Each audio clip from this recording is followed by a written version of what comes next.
What's up, gamers? Allow me, let's dial the music down just a smidge. Go right about there. How we looking? How we sounding? Maybe it seems a little bit dark, actually. It's a little dark over in this corner of the stream. Let me get a window open. One moment. Look at that. Natural light. What a concept. What a concept. There we go. That's a lot better. How's everybody doing? The turret is back, of course. We can't get rid of it. I don't know. It's become like a weird mascot that has nothing to do with anything video game, or not with anything Forza or car related. But that's okay. That's okay. You may notice I've been so busy with like game releases and video content and stuff the past like 2 weeks, so I haven't had too much time to work on the podcast, but I did like ever so slightly clean up this area. I added a little gradient down here, and then I also have like this section. So the official naming of the podcast is Hotline Radio, and then the first section of the podcast is called the Horizon Pulse. So we're gonna even just turn that off at the moment. Let me pop over here because we're just warming up. Boop. There we go. So when it comes time for the Horizon Pulse, we'll turn that on. But yeah, I was just messing around with it a little bit. You like the shirt? I, funny enough, have 2 copies of this shirt. When this became available, I immediately just jumped on it, and my wife kind of commandeered one of them. But yeah, 2 copies, 2 editions of the same shirt. I just like it. Yeah, the other copy's in a USB drive. Right. I have like the CAD file for this. But yeah, hey everybody, welcome to the stream. This is Hotline Radio. This is technically, it's like our 1.5 episode. We never had like an official episode 1. I called episode 1 like episode 0.5. But I am now upgrading that episode to become episode 1. And then this is now officially episode 2. I totally forgot to upload episode 1 to the secondary YouTube channel. So I'll do that today after the stream. So if you did miss episode 1, it'll go up on my secondary YouTube channel, which you can find by typing in... Hold on, I'll do it with my fancy keyboard. It's Clips channel, I think. Hey, there we go. You can find it by doing that. Go to that YouTube channel. That's where we upload like clips, VODs of gameplay stuff, and then also the podcast. It's not specifically for a TV, but it is just the cheapest keyboard I could possibly find. That also has a trackpad. We were trying to think about how I would control the stream from over here, and originally we were like, I have a little desk right here, and I was like, I'll put stream decks over here. But then I was like, but I'm gonna want like a mouse and like a keyboard and stuff. So we were like, what are we gonna do? And then we were getting like way overcomplicated with it. And then I was like, this is $10 on Amazon. Why don't I use this? Also, little free bonus doggo time. Come here, buddy. My wife is out with the babe, so I keep the door open usually when that's happening, so the dogs can come in and say hi if they need to. Because when I'm streaming and the wife is home, I close the door always. Partially just because like it's a walkway behind my camera, so you know, I wouldn't want my wife to like feel like she's on camera all the time when she's walking into the kitchen and stuff like that. And then also for the doggos, so they don't just like, they still have somebody. They still have someone to chat with. But But now, if it's just me, they're all on their lonesome. So, especially this boy, he gets lonely. Our little one, she just like goes and lays down and she goes to sleep. But this boy is very needy. Isn't that right, big dog? Yeah. Yeah, isn't that right? Yeah, you're showing the people how needy you are. Yes. How's the kid? The kid's doing well. Yeah, she's out on a play date at the moment, or at least she's on her way to one. We have a couple friends that have kids like around the same age. So, yeah. Yeah. Okay, buddy. Why don't you, if you're gonna be up here, you may as well at least lay down. There we go. No, don't show everyone your junk, buddy. Here, I'm gonna move my keyboard now. It just immediately goes into like full belly rub mode. Hey Shaw, hey Avatar, what's going on? Oh, yes, Maestro. By the way, hitting the 1 year. Yeah, thank you for reminding me about that. Guys, if I ever miss your sub, please, please, please remind me. Yeah, dude, getting up to the 1 year sub. I appreciate that, man. I appreciate that. Hold on, what was your message? 1 year of skill issue. 1 year of skill issue. Nice. Nice. Yeah, you like the bow tie? The little Twitch bow tie? Isn't that pretty good? All right, well, if you just want to hang out here for the stream, I guess that's okay. Not, luckily, like, chat is blocking his junk. So if you guys just keep typing, it'll, like, block his wiener. So, here, let's just, come on, you're on camera. You've got to be modest. You've got to be modest, buddy. There we go. Anyway, are we looking good? Are we sounding good? I didn't spend too much time kind of testing things before stream. But yeah, I mean, everything seems fine. Let the junk be free. Yeah, Mr. Naked Boy over here, just running around with his junk out. Setup seems good, good. We made one tweak. We made one tweak to the backdrop, and I kind of unfortunately block it with the mic. But I realized there's no festive things over here. So like 10 minutes ago, I hung a little Christmas ornament. You whining? I hung a little Christmas ornament. I don't know if you can see it. Oh yeah, you kind of can. And it's just taped. It's just taped to the top of my shelf. So there you go. Here's my little Christmas festivities. Annoyingly, there's a Christmas tree like right there. If you watch my normal streams, obviously, you'll see that I have a Christmas tree like right there. But I'm not gonna like, I don't know, where am I gonna put it? So, find a Santa hat and give it to the portal turret. That's actually a good idea. Yeah, just give him like little themed hats. Yeah, that's genius. Oh, hi, big buddy. All right, dudes. Well, how long have we been chatting long enough? We got to get through the chats quickly with this segment because we got to get into the topic of the day. And the topic of the day, you guys totally didn't see this earlier, is Horizon's auction house and economy. So hey, welcome to the Horizon Pulse. Here's how this works. The Horizon Pulse section of Hotline Radio is just kind of an open discussion about a specific feature or gameplay element, or, you know, doesn't even have to be Forza related necessarily. But last week, or last episode rather, we talked about the festival playlist. And just kind of like what we like about it, what we don't like about it, how we're feeling, what could be better, you know, just kind of spitballing. Spitballing for about an hour. Let the dog talk. What do you think about the economy in Forza Horizon? He showed his wiener again, so he thinks it's dog balls. He basically just told us that he thinks the auction house in Forza Horizon is dog balls.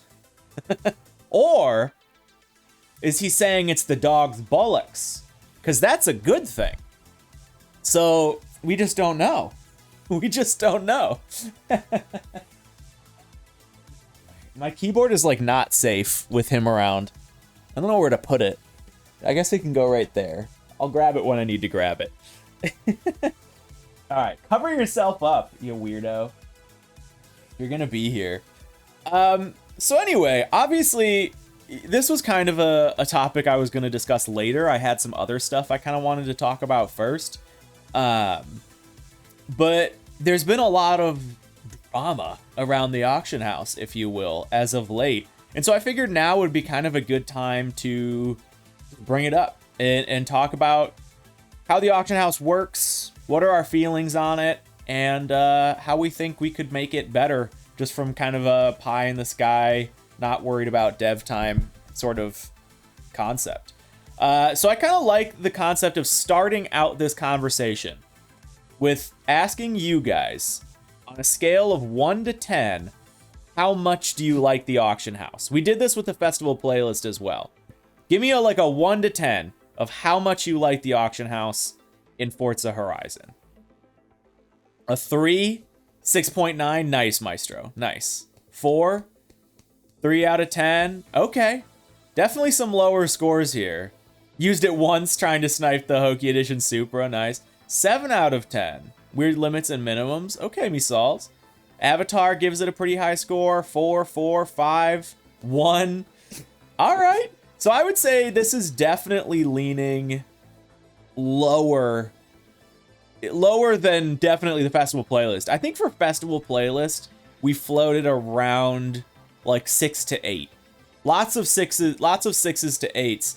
This, I'm getting a lot of we're averaging a 4. Maybe a 3 or a 4, which I think is fair. I actually think that's maybe a little bit higher than I would have potentially expected. But for me, maybe, I don't know. I will say this. I don't use the auction house that much. And I think that's partially just because I don't like how it's integrated into the game. It's not worth the time it takes to sell cars. For me, it's just a way to turn 20 mil into a playlist car I missed. Yeah, I think that is honestly that's the major reason I use it as well. Microchip is for me, and maybe this is actually another question we'll kind of lean into, is how do you guys use the auction house? Do you use it to get rid of extra cars? Do you use it to sell limited edition stuff, kind of like I did with my Hoki Edition Supra?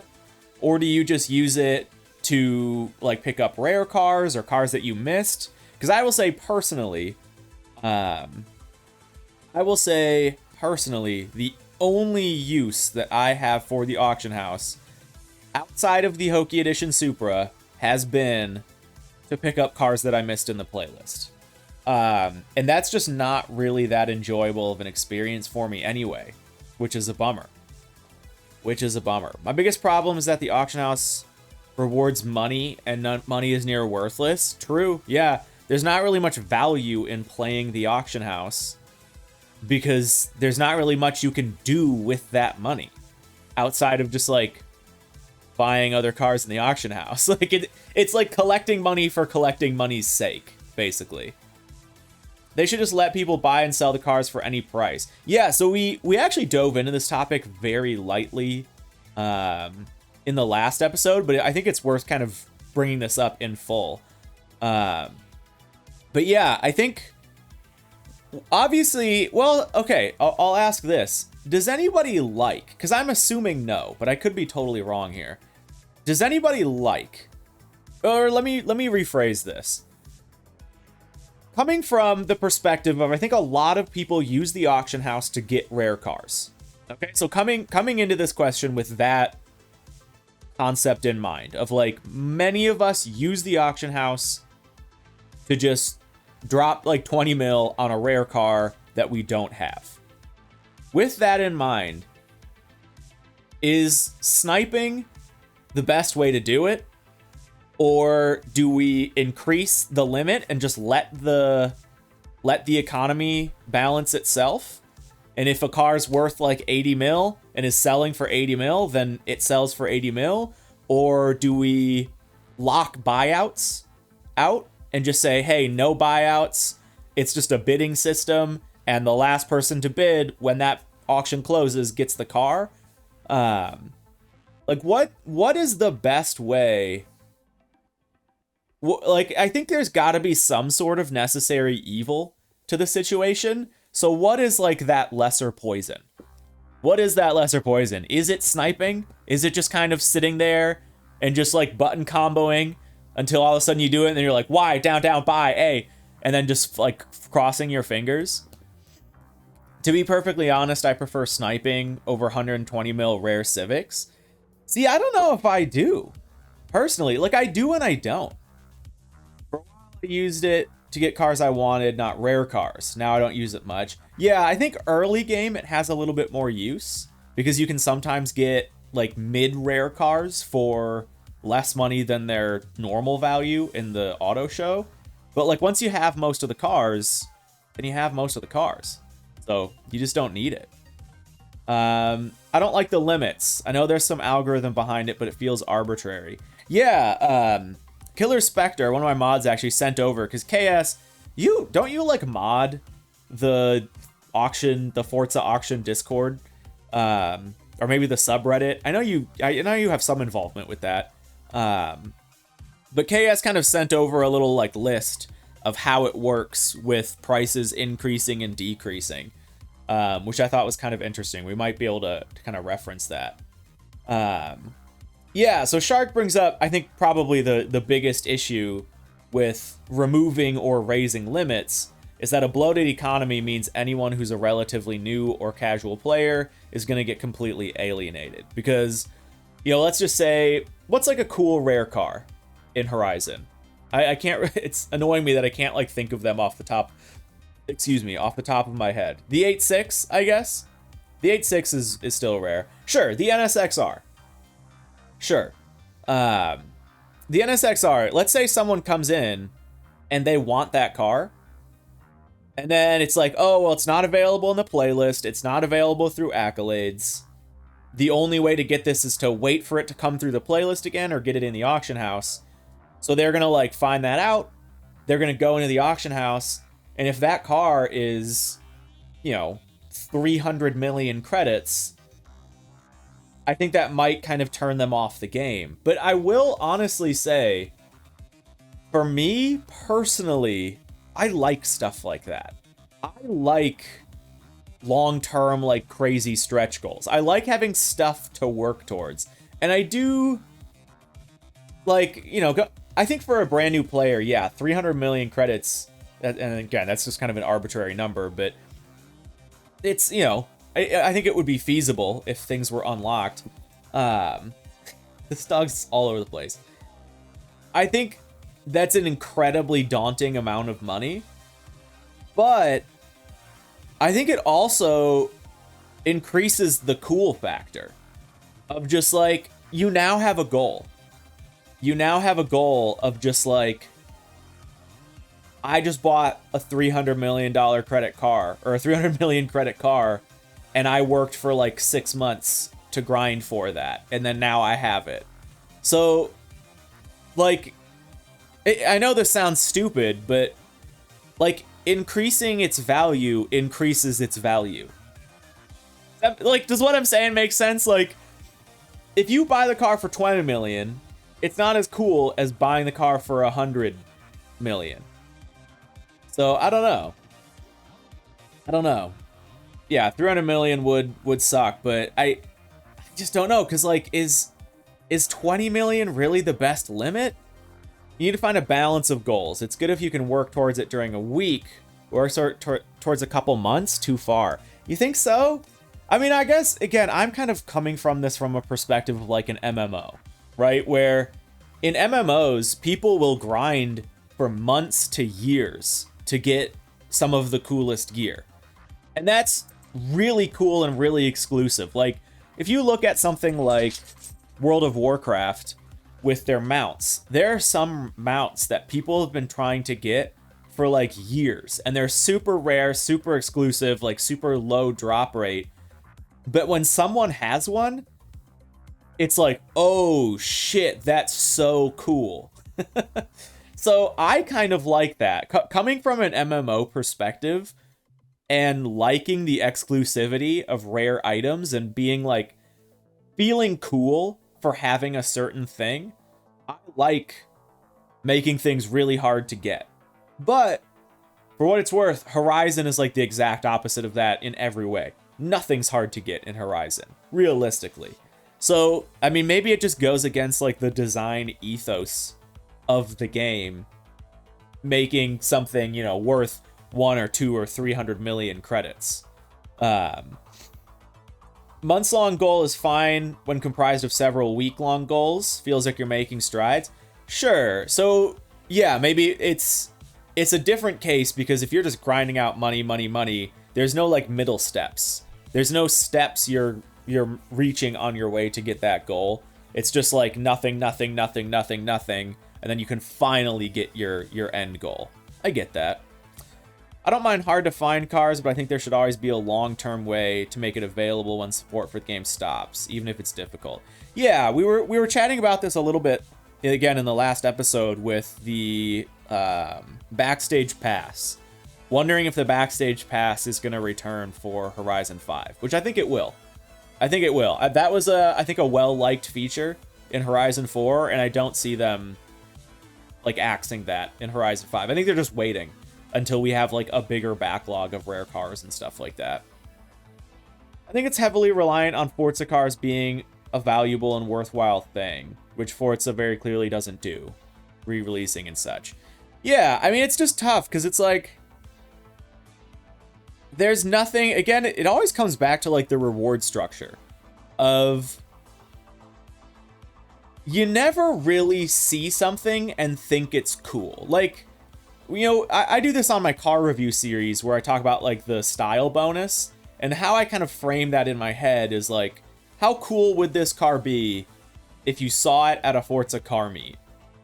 But the problem with that is like, there's just nothing that's that rare in Forza. Like, even the rarest car in the game is not really that rare. Horizon 4 kind of had that with the pre-order edition cars. With the, what was it? There was like the Porsche GT3, the GTR, the McLaren, like 720S, and I think there was like one more. Those were cool cars to me. What I loved so much about that was like, if someone saw you in that, they were actually like, yo, like, that's rare. Well, yeah, honestly, that's kind of why I made the Hoki Edition Supra, because I want people to have like rare, exclusive, cool cars in the game. And that is a car where I would like to hope and think that when someone sees that and they know what it is, they're like, whoa, like, you have a Hoki Edition Supra, you know? Oh, that's a good point, actually, Shark. Yeah, the OP4 GT is, I would say, probably, I think that is one of the rarer cars in the game. But yeah, not quite the level of exclusivity as I think the pre-order cars were in Horizon 4. Yeah. Yeah. Creeper Green. Hey, this is only like episode 1.5, so you're forgiven. So yeah, I don't know. I feel you guys definitely are probably kind of pushing back on the, at least some of you. I think Ami might be a little bit on board with where I'm kind of at, with just like letting the market kind of decide itself. But let's bring it back, because I want to get a better answer to, what do you guys think is the best solution then? Like, let's keep it at 20 mil. Or you can say raise it if you want, but like, should we get rid of buyouts?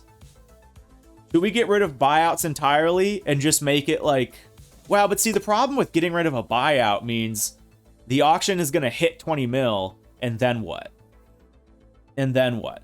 You know, so I guess you kind of have to have a buyout system if you're going to have a max bet system. So I guess that doesn't really work. But yeah, because I personally don't feel like sniping is the best way. I just don't think, and I think it's confusing for new players too, because new players are going to search for a car and they're just not going to see it. And they're going to be like, oh, okay, well, I guess I can't get this car through the auction house. It doesn't really like show off how... it doesn't really show off the rarity of the car. And that's what I think is some of the coolness of like letting the auction house limit get so high, is again, they'll search for that car and they'll see listings for it for like, you know, hundreds of millions of credits. Hi, buddy. Hi. What are we going to do with you? Come here. Come here. The bidding in the game sucks though. Well, yeah, but then is that a question of just improving the bid system? But again, you have to have a buyout if you're going to have a max bet, because otherwise it just doesn't make sense. And yeah, for a lot of people, sniping doesn't work. I mean, sniping is, buddy, I love you. Can you lay down? Can you lay down? And lay down. Lay down, buddy. He just gets so needy when my wife leaves. Oh, and we got her too. What was I gonna say? It's kind of a pay-to-win system in a sense, where if you just have better internet and you have like a PC where you can hit the inputs quicker with lower latency and less loading time, like you're gonna win more cars through sniping. You're just gonna win more. You're just gonna win more cars. 20 mil upper limit, no lower limit, then add a purchasable house in-game for 500 mil so everyone nearly zeroes out. Genius. Genius. Yeah, I fully agree with that. So CP brings up probably a good point we can maybe transition into. But let me read. Dragon says, I think the only solution to those problems is to get rid of the auction house and make them available in the shop. And that's kind of where I was saying is like, there is always, it's a matter of finding the lesser evil. It's not a, you can't like fully solve the problem with the auction house, I don't think. Yeah, bidding is generally useless. It kind of depends sometimes. Sometimes if like the price of something is falling and people are trying to list it for like 5 mil, but they're not selling for 5 mil, you can bid in at like 2 mil, and then sometimes you'll get it for like a decent price. But yeah, generally people almost always buy out. But anyway, CP brings up another good point, that legendary tuners and painters pretty much have like auction house plus. And I think that's kind of bullshit. I understand where they're coming from with it. Where the point of, I think the original point of that system back in the day was so that well-known tuners and well-known painters could make exclusive things and get rid of them on the auction house. Again, kind of like the Hoki Edition Supra, where let's say I'm like this crazy tuner and I make all the best meta builds. I can then like build a car and sell it on the auction house, and someone snipes it up for 20 mil and is like, oh my gosh, I just got a Hoki tune on a, I don't know, Toyota Tercel. Yeah, whatever. So I get where they're coming from with it. It's just that it literally doesn't work at all like that. For one, all the best tuners in the game just share their tunes, generally speaking, you know? So it's like, it doesn't, there's no exclusive. Nalik and Grundy and K1Z guys and Mars and blah, blah, blah. Like, all those guys, they just share their tunes. Like, they're not private about it. And, you know, that's for the best. But you gotta sit down. You gotta lay down, okay? Lay down. Ente, lay down. No, don't lick. Lay down. This dog, I tell you what. And then same thing with painters is, with very rare exception, I have seen a couple people do like cool limited edition paint giveaways and stuff like that. But generally speaking, like if someone makes a cool livery, they just share it. So there's no exclusivity. Look at, he's just like right up in my face. But yeah, bumping the time up 15 minutes or so on a bid when the auction house is about to end can counteract sniping. So how would it counteract sniping though, I guess, Jawbreaker? I feel like I'm misunderstanding that. It's way too easy to become a level 20 painter. Is it? I've never personally tried. I've never really bothered with that stuff. I don't even think I'm a level 20 tuner. I generally don't share that much stuff just because that's just not really the way I play. But yeah. What if the auction house is only for the livery and tunes, but not the car? Now that's interesting. Now that is interesting.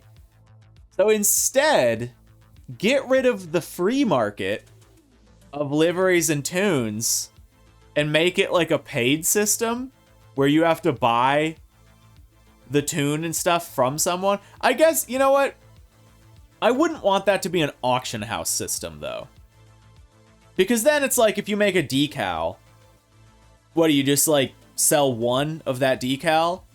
I think the concept of paying other creators for their work is a good concept. I think you should have to, I don't think it should be expensive, but I think if you want to download someone else's tune or someone else's paint, I gotta be dead honest, I think it would be cooler if you paid them. Even if it's something small, even if it's like, 5,000 credits. I think that would be cool, personally. You painted your cars black and shared them and were level 20 within 4 months of launch. Nice. Well done. I'm proud of you. Sold Baja Beetles with a livery that said, this beetle cost 100K. But I didn't share it, so maybe someone still has the livery on their Baja Beetle. So yeah, there you go. You made your own Hokey Edition car. Oh, that's funny. Yeah, that's right. Ami, meanwhile, puts like hours of work into their liveries. Still only level 19. If someone bids when the auction is seconds from ending, bump the auction time up 15 more minutes. Or maybe I don't know what sniping is. So yeah, sniping is actually completely negates the process of bidding entirely. So when you're confronted with an auction, you can either bid on the auction or you can just buy it out. You can literally you can not even bother bidding and you can just buy the car. So the way it works with rare cars is what'll happen is you will search for said car. Let's say an NSXR. You will search for that car and no listings will be available. Not one. And what you're going to do is you're going to back out and search, and you're going to back out and search, back out, search, back out, search, back out, search. You could do this for up to like a half hour. And then all of a sudden one's going to pop up. And what you're going to do is literally as quick as you possibly can, you're going to click Y, you're going to go down to buyout, and you're going to click A, which is just attempting to buy the car completely. And then it's just a matter of were you the first person to do that? And that's what auction house sniping is. So it's not sniping in the sense of getting in a last second bid, because the bid system is negated entirely anyway when it comes to rare cars, because it's not a matter of trying to get a car for the right price when it comes to sniping. It's a matter of just getting that car. And because people know that the highest amount is 20 million, they'll usually just set that buyout to 20 million. And then you just buy it out as soon as you can. Yeah, no worries. I should have probably explained that, Jawbreaker. Because I think a lot of people who think of like eBay, auction house sniping, what they think of is getting like that last second bid in before the auction closes. So it was a good concept. And I think they actually do that in a weird way with Forza. But again, it is irrelevant to how Forza's auction house like economy works.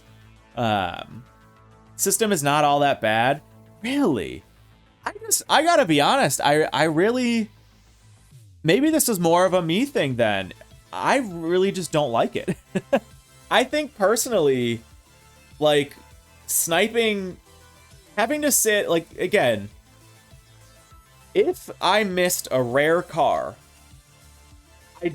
I just don't like the thought of sitting in the auction house for like up to an hour, just like mashing the same button combo over and over and then getting frustrated if I don't get the car. I'm just like, in my head, it's like there's got to be a better way. You know, there's got to be a better way. So I don't know. You just put in the amount of money it's worth to you and hope it's not worth more than some other guy. Are you talking about eBay, or are you talking about like a suggestion for Forza? Needs a refresh button. I think everyone can agree that yes, the auction house needs a refresh button, or just to live refresh without even needing a button. Like, it just, as soon as something gets pushed to the auction house, everybody sees it. You know, maybe honestly, if we're gonna say, sorry buddy, if we're gonna say that sniping is the best method, then I'm gonna say the best way to do that is at least to just let it live update, so that you don't have to just be like back out search, back out search, back out search, back out search constantly, because that is so like mentally draining to me. I would at least feel better if I was just sitting at the screen with my controller in hand, and then as soon as it popped up, I could just be like, and try to go as quick as I could. I just think the free market system only works for people who are in the highest end of the economy. Yeah, and the other problem with that too is, like, as we know, especially with recent occurrences, Forza's economy is not airtight. There are cheat systems to cheat max money. There have been like half a dozen exploits throughout the year of the game that people just use to very quickly get max money. It's not an airtight economy with the way Forza works. So it's going to be controlled by the people who cheat or use exploits. And so I do think in a real world, letting the free market do its thing would definitely be a bit of a struggle. But again, I do think in some sense, it's like, if no one's buying it, no one's buying it. So is it going to be, you know, it's like, okay, let's just say someone with max cash lists a car for 300 mil. I guess, because there's going to be enough people. Yeah, the smaller time guys are always just going to get beat out by the people who exploit. Yeah. Yeah, Mag saying I think it makes a lot of sense to cap the max buyout. Yeah. I mean, I don't know. It does. Like, I agree. But I only agree because the rest of the economy sucks. I think if Forza's economy were a lot more airtight and exploits were managed a lot more strictly, then I would prefer a free market with no max buyout, or at least like an insanely high max buyout. Because the thing with, like, okay, let's look at, you know, again, going back to MMOs, let's look at RuneScape. RuneScape, the max buyout in RuneScape on an auction house item is like 4 billion points. And it's an insane amount of money. Like, it's a little bit different now, but back in the day, that was like a ridiculous amount of money that like no real person would have ever made. And the market balanced around that. And so things had like real rarities. Some things were worth like 100 million, but they weren't worth like 4 billion. But there were a very small handful of exceedingly rare items, party hats and Halloween masks being 2 of them, that actually would sell for what's called max cash stack, which was 4.1 billion. And that was really cool because you'd like see them. And they were listed there for 4.2 billion. It would like be a big deal when one of them sold. Like, oh shit, someone just bought a white party hat for 4.2 billion. Like, that was a big deal. But RuneScape doesn't have money exploits. And if and when it did, they got nipped in the bud super, super quickly. But see, that's the thing, Avatar. So that's where I was going to come back. I don't think 20 mil is that much. Well, here's a question. Let me ask you guys this. How much money do you have in Forza? Go just type out how much money you currently have in the game. Because I'm curious, like, where everyone's sitting as far as money goes.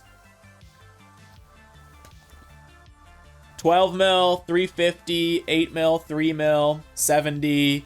Maestro's maxed out, 200, 75, 11. Okay, we've got a couple of big ranges.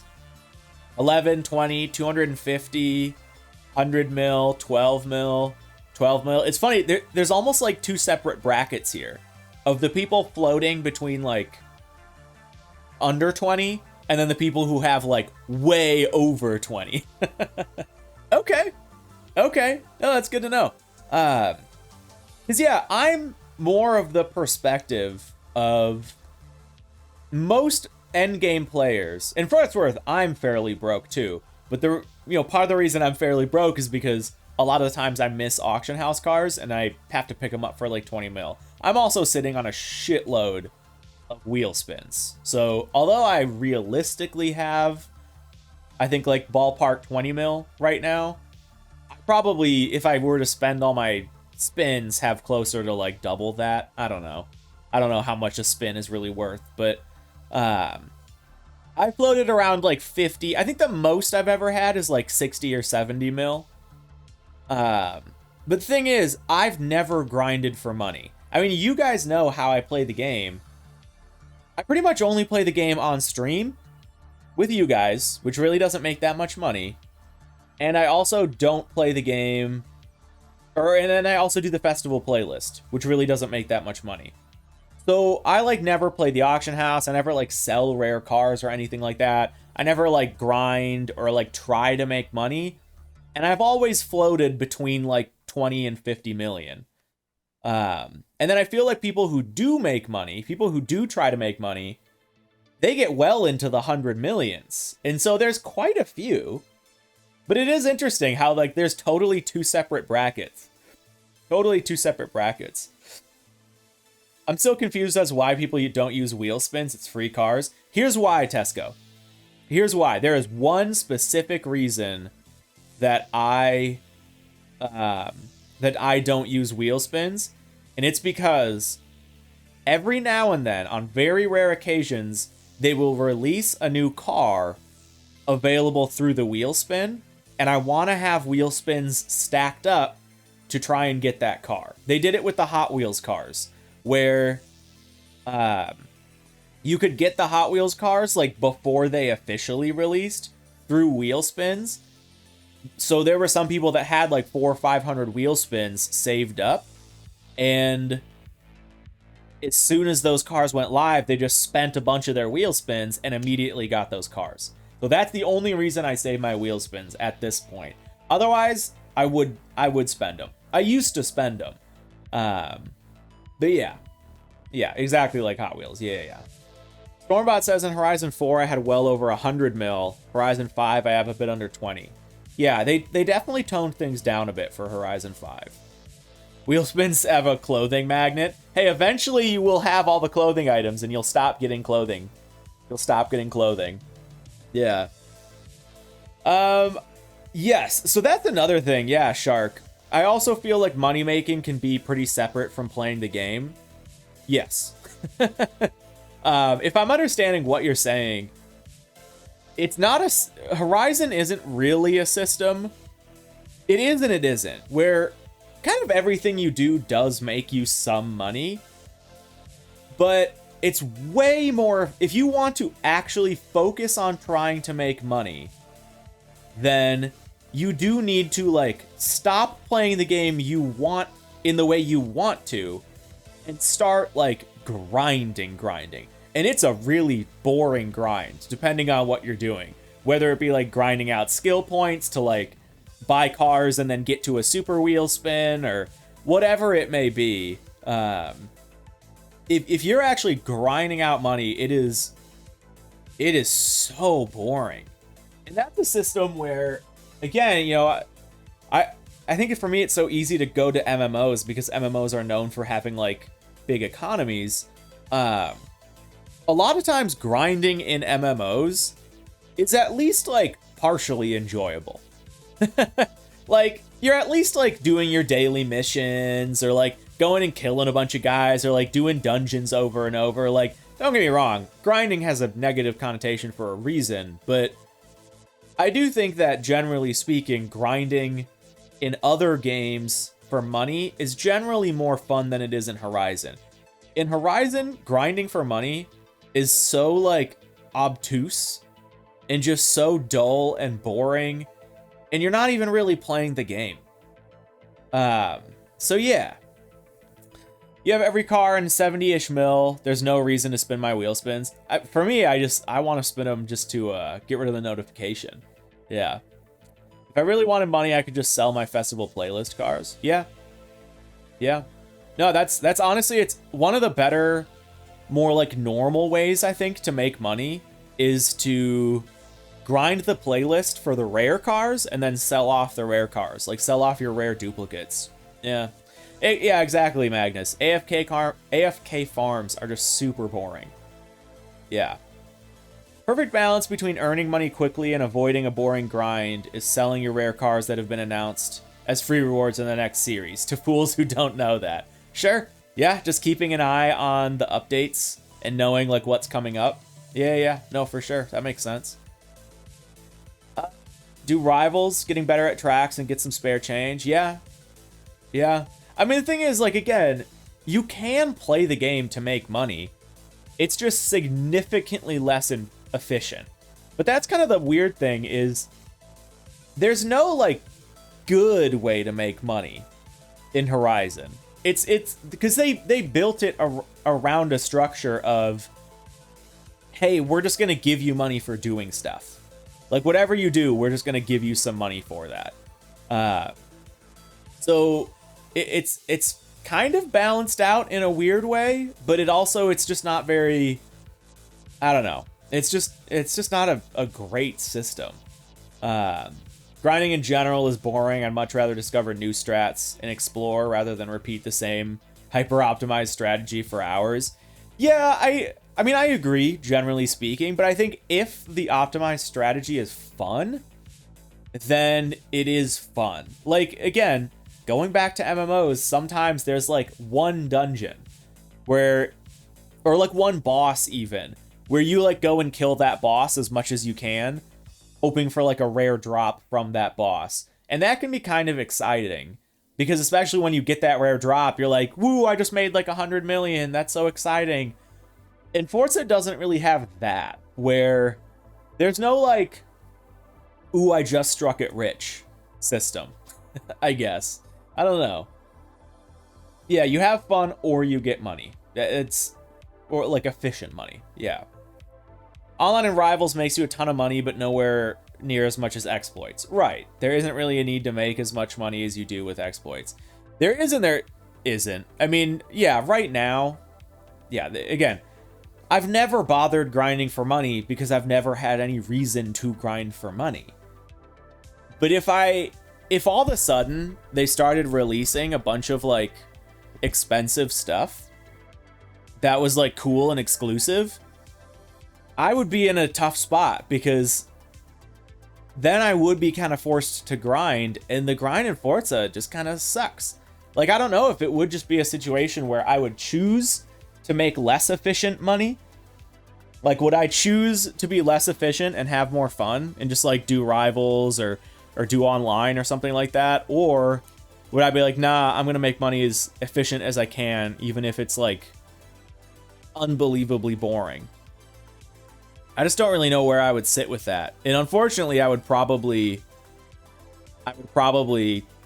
lean more into, I would just do the more boring method that's more money because it's more efficient. I think that's like a curse of many gamers is we always focus on efficiency. It's always about efficiency instead of like, am I actually having fun? But very much a fun journey versus fun destination thing. Most people go for the fun destination. Yeah, very much so. They're goal oriented towards getting the goal and doing the shitty stuff to get the goal instead of just like having fun along the way. Yeah. You're saying like from a new player perspective, Avatar? Yeah, but again, like, you know, I made all my money just, I don't know, just playing the game. So, I don't know. I think economy is something like, there's a reason that, again, there's a reason that some MMOs hire like real economists to manage their economy because there's so much depth behind it and so much like human element, and there's a billion different dials, and tweaking one dial too much can just throw off the entire system. So it is tricky. Yes, I've heard that before. I'm trying to think of where. It says, given the opportunity, gamers will optimize the fun out of any system. Yeah, what is that from? I know I've heard that before. Well, I can barely read your name. We're just gonna go Papa. We're just gonna go Papa. Sorry, my chat's like super far away. But yeah, it's unbelievably true. If given the opportunity, gamers will always optimize the fun out of a system. And that's... Man, it sucks that that's true, but it is so true. Yeah, only examples were the 300 SLR you could get for free. And then off the auction house for 20 mil, and maybe the Hot Wheels cars, but you could get them through the playlist. Oh, yeah, okay. You get them through the playlist anyways. Yeah, with the wheel spin stuff. Don't know where it started, just a quote that goes around dev circles. Sure. Yeah, I don't know if that is attributed to anyone, but yeah, it's an extremely true it's an extremely true quote. Because I mean, I don't know. Or it's in such a weird spot where I genuinely think you have half of the player base that really struggles to make money and struggles to find income and is like, man, it's so hard to make money in this game. And then you have the other half sitting on like max cash stack, just like, I have nothing to spend my money on. I think honestly, what a lot of this ends up coming down to, again, this is what so many of Horizon's problems come down to, is it's like too big for its own good. And it's been so lenient with what it expects out of the player base that you've developed just too large of a range of players. Like, again, going back to MMOs, you expect a max level MMO player to be like decently good at the game, know the mechanics, and make like a rough amount of money within a certain range. And you can kind of balance the whole game around that. But in Horizon, it's so all over the place. You know, I remember when I was selling my Hoki Edition Supras, I sold those for $500,000, which to me was dirt cheap. To me, that was like enough. I don't even know why I made it $500,000. I had some reason for it. But I sold those cards for $500,000, which to me was like, it like penny change. Yeah, $500,000 is pennies, right? But a lot of people complained, and possibly rightly so, that they didn't have the money. They were like, can you make it cheaper? Like, can you please make it cheaper? Like, I don't have 500,000 credits to bid on this. And to me, that was like your Annie to get into a poker game, you know? That's your buy-in. Like, that was just no amount of money. It was basically just to like make it not free. But yeah, so many people were like, man, hey, I struggle to make that kind of money. I don't know, man. It's weird how you have that. How do you have players like that? And then also players like, I don't know, DJS, who was like max cash stack within a month. And I mean, DJS is a bit of an alien in that sense. DJS is a grinder, for sure. But I don't know. I think it's how do you balance a game's economy around that wide of a spectrum of players? So, I don't know. Spending fan virgin versus economy enjoyer, Chad. Yeah. Exactly. Right, Stormbot. Right. And maybe it's just a situation of, some people just like spend all their time building and buying cars, maybe. And early on, you can't really spend all your time doing that because there is a cash flow, like there is that cash sink, but I don't know. Yeah, it's just like the real world. Yeah, just like the real world, exactly. I still spend money hand over fist, and I still gain money every week. I'm in the same boat. I have bought probably a dozen 20 mil credit cars in the auction house. Every stream, we build at least 1 or 2 cars.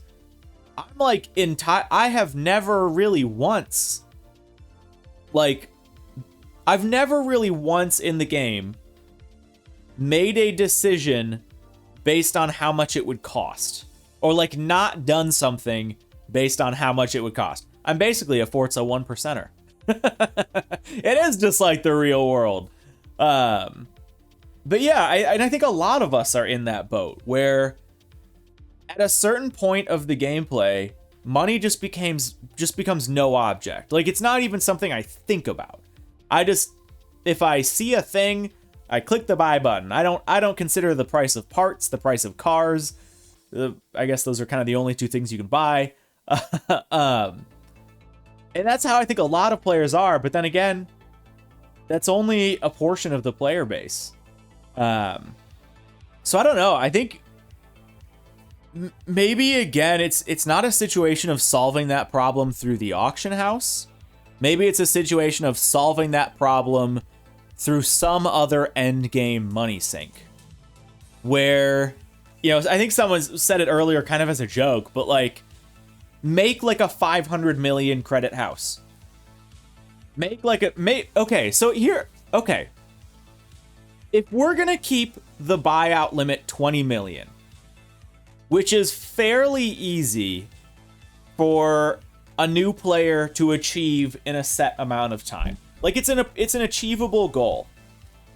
I think what we need to do is make sure that 20 million is always roughly the same amount of money. Because the thing is, 20 million to a new player is an extremely different amount of money than 20 million to an endgame player. So if you can make some endgame content obscenely expensive so that all these people that are sitting on hundreds of millions of credits are instead dropping that so that they are staying like under 100 million credits with kind of the rest of the player base, then that 20 mil buyout makes a lot more sense. Yeah, I unironically would buy $100 million house. I had all the houses in pretty much no time. Same. Yeah, same. You only need 1 day to make 50 mil in Forza. Well, but that, again, depends on your play style and depends on how far you are into the game a little bit. I think for the average player, again, there's just too big of a range. There's too big of a range. Houses in Horizon 4 were a lot better for this. Were they? I don't really remember how much Horizon 4 houses cost. I don't remember how much the Horizon 5 houses cost either. For what it's worth, I don't know. Yeah, I bought them all pretty much right away too. But yeah, I think genuinely, yeah, the solution instead is just vanity items. Endgame vanity items. I think that's genuinely probably my best solution. Is you need some endgame, like, ridiculous vanity items, whether that be a player house, I don't know, a piece of clothing. What else could even be like an endgame vanity item outside of a house? That's kind of the only like non-car thing you can have. The castles were expensive, sure. Drop 50 mil on that Versace cap. There you go. There you go. The most obnoxious horn, sure. Yeah, but even I don't know. I guess people would spend money on a clothing item if it was super rare and exclusive.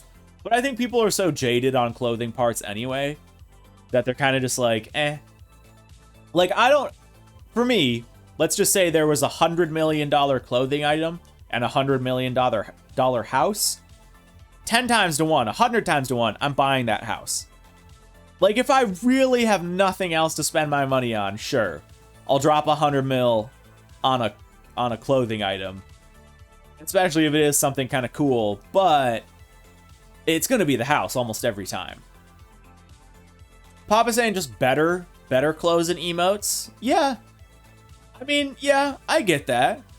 Again, if it's something cool, if it's a cool outfit, I take that back. If it is really, like, okay, what's the coolest outfit for me? Let's say, like, Kei Tsuchiya's racing suit. His, like, green and white Takeda racing suit. If they put that in the game for 100 mil, yeah, I'm gonna buy that. Yeah. I'm gonna work towards that because I want that. So I get stuff like that. Sure. But it's gotta be cool. TCR League buy-in. Dude, I'm hoping so badly we keep getting more TCRs. I really want to start a touring car league. Like, really, really badly want to start one. KS. Yes, we are. Yeah. So yeah, I don't know. What, again, we touched on this lightly last stream. What could Forza add that is not something that affects gameplay? It can't be a car. The thing is, the hyper expensive endgame stuff, it can't be a car. Because I think they need to make generally all the cars be roughly affordable. They need to be roughly affordable for a new player. Because if there's a new car that's really good, then, you know, and if it's expensive, that's going to really hurt new players. Skins? In what sense, Ryan Normal? What type of skin? Because I mean, I understand the concept of skins in other games, but like, that's just like clothing outfit. Something to display your cars? Like a garage, you mean? Custom liveries? See, you know, we kind of talked about this again in the last episode, but people would just make copycats. I think people would just make copycats and then not worry about it. Yeah, I think houses. I think really it's a matter of developing the house system better. And then making your house like a ridiculous endgame. Forza Aero Transmog? Now there's something I'd spend some dollars on. Yes. Unlocking downforce on like other wings in Forza. Genius. I really do think it's the house system though, because it's something that's like entirely cosmetic and it makes sense. I think they need to A, add more houses, and B, let you upgrade the houses with money. Like maybe what happens is you, and this would probably be tough for them to do in Horizon 5, so maybe for Horizon 6, you start out with like having a garage that can only fit one car visually, and then for every like, you know, for like 1 mil, 10 mil, 20 mil, 50 mil, 100 mil, and so on, you like get access to more background spaces in your garage, so that when you're like looking at one car, you can like see some other garage cars in the background or something like that. Put new houses in the DLC, yeah. Yeah, I think the system that they could incorporate into Horizon 5 is just making some like insanely expensive houses. But I do think in Horizon 6, or maybe if they can do it in a DLC, they need to let us put money into the houses. I think that's the perfect system that doesn't affect the gameplay, won't make new players feel like they're missing out, but also like feels really rewarding to unlock. I think because they affect so much of your gameplay. You know, you're always sitting there like looking at your house, starting from your house. Like they are genuinely like good vanity items, and they kind of like affect your UI and gameplay experience a little bit. So yeah, really like the system of Hades. God, it's been a while. It's been a couple years since I've played Hades. I'm trying to think of like how the money worked in that. I like the idea of the Lego houses in Horizon 4. You get more added to it after progressing the story. Then just went then it just went nowhere. Yeah, I gotta say, I've said it before. The best thing about the Lego expansion to me was like the upgradable houses and the like pre-accolade system that they had with all those challenges. I thought that was the coolest. Yeah. And why, I don't know. It's crazy that they've had the house system now for 2 games, and they just haven't touched on it. Like, I thought in Horizon 4 we were getting a way better housing system, and it was just like so bare bones and so kind of pointless. And then they just didn't touch it for Horizon 5. The housing system is the exact same. Let us walk around our houses. Give us garages to park our favorite cars in. Like, I think that's such an easy feature that would add so much to the game experience and would be such a good way to introduce money sink into the game. Because maybe it's like 25 or 50 mil to buy the castle, but then it's like 250 mil to fully upgrade the castle with like all the garage spots and rooms unlocked or whatever. I don't know. Maybe they could do like bobbleheads for the dash, stuff you can hang from the rearview mirror. That's not a bad idea, me Sauls. Yeah, it wouldn't necessarily make as much sense for people who play in third person like me, but I would still drop some money on that. I think Elite Dangerous does a kind of similar system, although that's more with real dollars. But yeah, like little car vanity items. Yeah, I think that would be cool. Having like a cool little bobblehead on your dash, or I don't know, getting some sort of cool thing. Custom windshield banners. I mean, they should just add that to the game anyway. The only thing the perks are... Wait. The only thing is the perks are now somewhat different. Yeah, when you buy a house. Begin rotating through them, but in 90% of cases, the best house is the festival site. Yeah, that is generally the case, yeah. It's kind of a bummer to me that they make it easier in the UI to jump to the festival site than they do to make it to jump to your house. Because what'll usually happen in a normal gameplay session for me is I'll start the game at my house, but then as soon as I need to go back to a garage, I just go back to the festival site because it's like a couple less clicks. And that's like a super minor thing that makes the houses feel less valuable. Obviously, if I wanted to, I could tab like 3 more menus over and click to go to my house, but it's just faster to go to the festival site. So everyone just goes to the festival site after they have booted up the game and gone into the open world once. And I think a lot of people use the festival site because it has the best like paint booth. It has the best lighting for that, and it's kind of neutral and white. They could also put garages or parking lots for us to buy in the open world. Yeah. What if they had like a VIP club? What if there was like some sort of like VIP, like in-universe end game, like high rollers club or something like that, that had some sort of like gameplay element where there was like a custom like clubhouse or whatever. I don't know. That could be cool. You always go to my house. Oh, because it was a pain to buy the castle. Sure. Just got to make it worth it. The problem is the lighting changes in your house. Yeah, exactly. Yeah. Okay, that's what it is. Yeah, the lighting changes in your house because it's always outside. But yeah, the festival site is obviously the only location that's indoors and like neutrally lit. There is a VIP club in Horizon 5? What do you mean? It's called the Hall of Fame? I guess, yeah, like you're... Sure. God, I have not thought of that system literally at all since like the start of the game.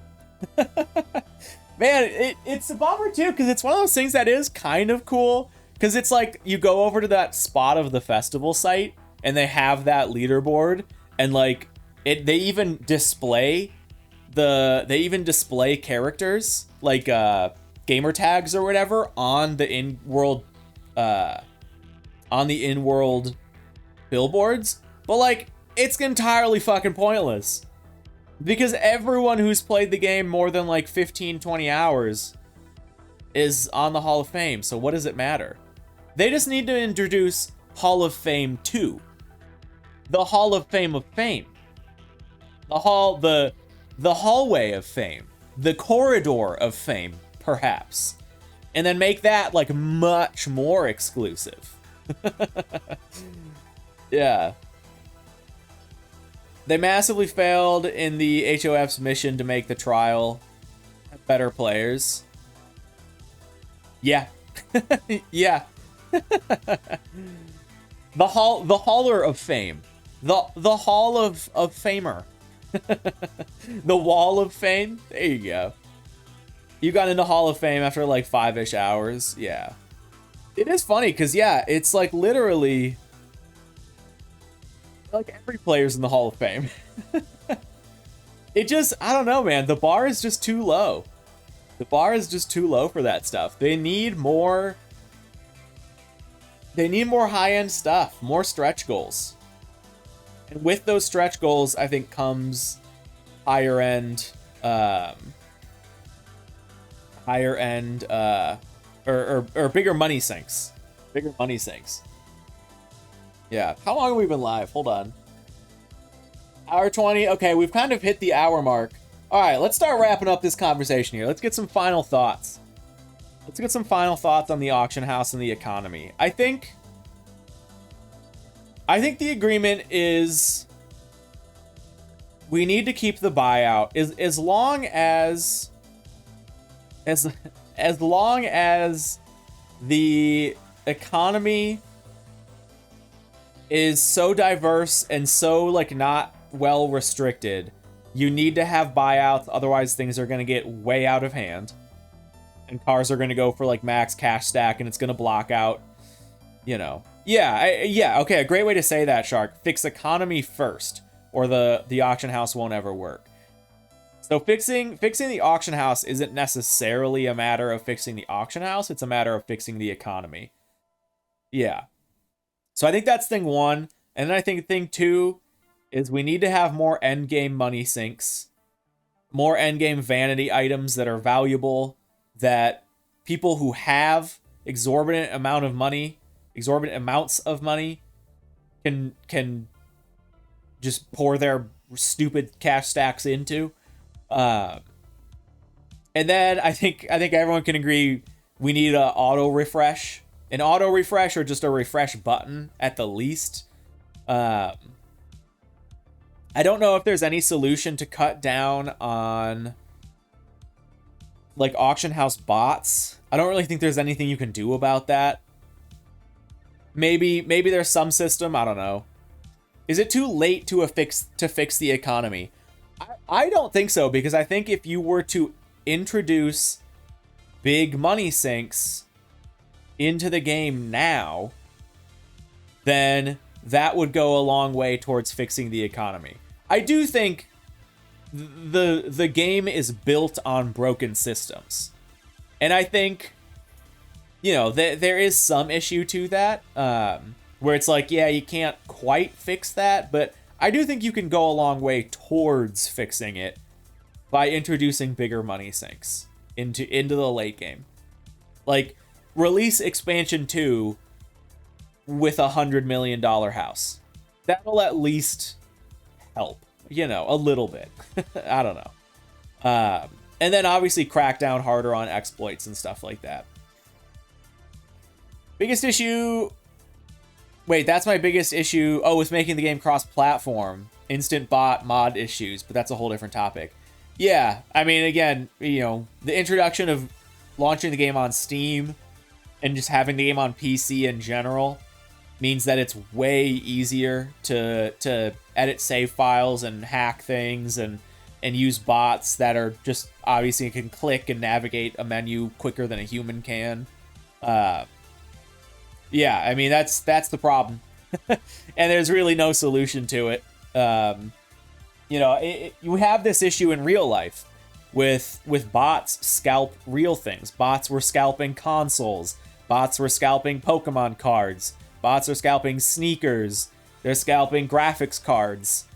It's a problem in real life. So, you know, it's a problem that obviously a game can hardly be tasked to solve because people in real life have barely solved that problem. So, I mean, there's an issue right now going on with like Taylor Swift and Ticketmaster with kind of a similar system of just like scalpers, man. Friggin' scalpers. What are you supposed to do? It all just comes down to bots being quicker than people. The robot revolution, the Matrix has already come. All right. So, I think that can kind of close it out. Does anyone have any kind of closing thoughts on Horizon's auction house / economy? Anything they didn't say that didn't really like fit into any existing topic, or are we good to kind of put this one to bed? I feel like it's such a challenging topic to fix for real, because again, it does come down to like, it's so complex. It's so complex, and it's also so... Horizon just has such a wide variety of players with so many different amounts of money.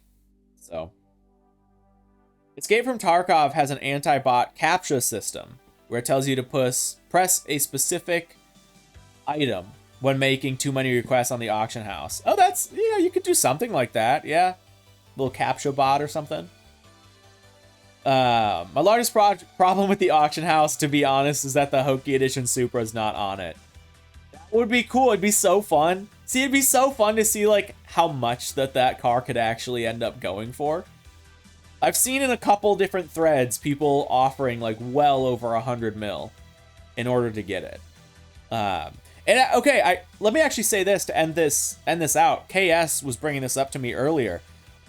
For what it's worth, the auction house economy as it exists currently does technically go over 20 mil, because people use like dummy cars, and especially if you're a legendary painter or tuner, people will go, okay, I'm gonna list five like random cars for 20 million, and when you buy all of those up and pay me 100 million, then I'll list the real car. So for what it's worth, for everyone saying that the auction house limit should be at 20 mil, people have already found their way around it. People have already found a donor vehicle. That's what KS was saying. Yes. Yeah, the BMW M3. Exactly. We didn't even talk about that. So, I guess we'll talk about this quickly before we wrap up. Yeah, so the M3 is like the known donor vehicle where people will put up X amount of those, and that's how they make the price of the real item even higher. So if there's a rare car and you want to say, okay, 40 million, you're going to put up however many BMW M3s get you to that 40 million, and then you sell off the real car. So it's already happening. It is already like a very known thing that the auction house economy exists over a $20 million buyout. It's just not super obvious to like from an in-game system. Not super obvious from an in-game system. So I don't know, man. Like I still have that inkling of wanting a little bit more free market play. A little bit more free market play. But I don't know. I think, again, realistically, what it all comes down to is fix the economy and fix money-making methods first, and then you can talk about how to make the auction house a better system. Because the economy just... it's in complete shambles in Horizon anyway. There is no economy, you know? There's like the bare shreds of an economy in Horizon. So it's like, you can't even talk about the auction house without talking about first fixing the game itself. The highest I've seen offered through a donor was around 400 mil for a Ford Capri Forza edition early on in Horizon 4. Yeah, dude, that car was so rare. That's right. That was like the rarest car in the game for a while. The Ford Capri Forza edition. I remember being like super jealous that DJS had one. And I don't remember like how he got one or why. But yeah, DJS had a Ford Capri Forza edition. And then they made it so that normal players could get one later in the game. I don't remember what... I think they still made it challenging to get. It was from that like card system. It was from that like card system where if you were like max rank like painter and you were... if you like did all the like superstar cards, the star cards, thank you, not the superstar. Wow, that was close. If you did all the star cards, yes. then you could get the Ford Capri Forts Edition. That's how I got mine. That's how I got mine. Which I actually thought that was kind of a cool system. Like, again, I like stretch goals. And even if it's not monetary, if it's skill-based or whatever, I like having stretch goals. That is what keeps me playing so many video games, is stretch goals. Like, seeing that thing and being like, I want that thing and I'm going to do what it takes to get that thing, even if it takes me months. That is genuinely why I play a lot of games. That's what, yes. Also one of the 80, well, yeah, so the first like 2 or 3 playlists for Horizon 4, you needed to get 100%, not even 80. Yeah, when they first introduced the festival playlist, maybe it was even just like the first playlist or the first 2, you needed to literally play the game every single day for a month and complete every single challenge. And yeah, I think that's maybe what it was. The 2018 Civic Type R was also one of those cars, and this 2018 Civic Type R was super rare in early Horizon 4 because it was one of the first playlist rewards. And then a lot of people, A, didn't even know what the playlist was because it was a brand new feature at the time, and B, because you had to do way more of the playlist and you like couldn't miss a day, a lot of people just ended up not getting it. Man, see, it's interesting, like Horizon 4 even had a better system in a weird way, where like there were these really rare cool cars that were just like super exclusive of like that's what I love of like, again, going back to RuneScape, the rarest items are like the really old holiday items where you could like only get a Santa hat in 2004 during the week of Christmas. And that's like everyone who has a Santa hat got it then. And I think like stuff like that is really cool. I think stuff like that is really cool. Same in Counter-Strike Go. Sure. It's 100% understandable. Oh yeah, no, I fully agree. It should not be 100%. It absolutely should not be 100%. I think, yeah, there is no part of me that wants it to be 100%. However, I think it is cool that it bred these rare cars. Again, I think rarity and exclusivity is a good thing in video games. I think even in a game like Horizon, there should be something that is rare and exclusive and hard to get. Like that is so much motivation for so many players to keep playing the game. And it gives a lot of like players who have that item a sense of pride and accomplishment, you know? Could be worth bumping out to 90. I don't know. I like where it's at right now. I think maybe, yeah, you could have something. Right, what Papa's saying. You could have something for completing the full playlist. Some little extra bonus for the people that are crazy enough to do it. I've never 100%ed a playlist in Horizon 5. I don't even know if I ever did in Horizon 4. I might have. There might be like one. The playlist I've done the most of in Horizon 5 was the one where you needed to get the 300 SLR for like 160 points. And then even then, I got like 161 points. Like I just did enough, you know? The hard part for me is having ultra rare cars feels like having exclusive variants in an FPS game that do more damage. Yeah, and it's tricky because like there is a meta balance to it. You're not wrong. There is a meta balance. If it's a good car, people are gonna complain. If it's a good car, people are gonna complain. So yeah, it's tough. Biggest issue for the 80% in Horizon 4 was that, oh, that's right, Xbox users had to buy Xbox Live Gold. But now in Horizon 5, yeah, you can do it without having that. Yeah. In Horizon 4, for example, in the early day... Hold on, I think I have to sneeze. Excuse me. I don't have a mute button over here. In the early days, the pre-order edition McLaren 720 dominated every speed zone and jump. That is very true. Yeah, and I had that car. But again, I felt so cool for having that car. And like, having that exclusive rare thing. I actually had 2 of them. I did get one for pre-ordering. Then I ended up sniping another one on the auction house. I think I had the Porsche as well. I also had the Porsche as well. I know I tried really hard to get the Porsche. And then the other 2 I'm almost certain I never got. But yeah, man, I don't know. Like, to me, there's something cool about that. I think rarity and exclusivity is a good thing. Yeah, the Porsche was also a very good car. I think like the Porsche was better for handling or something, and like the 720 was better for speed. There was something between them. I don't remember what it was. You got all the attainable pre-order cars in Horizon 4. Geez. Yeah, at some point... Oh, the 720 was the handling one? Okay, maybe I've got it backwards, or maybe I'm just making shit up. But yeah, at some point they locked those cars out of being sold in the auction house.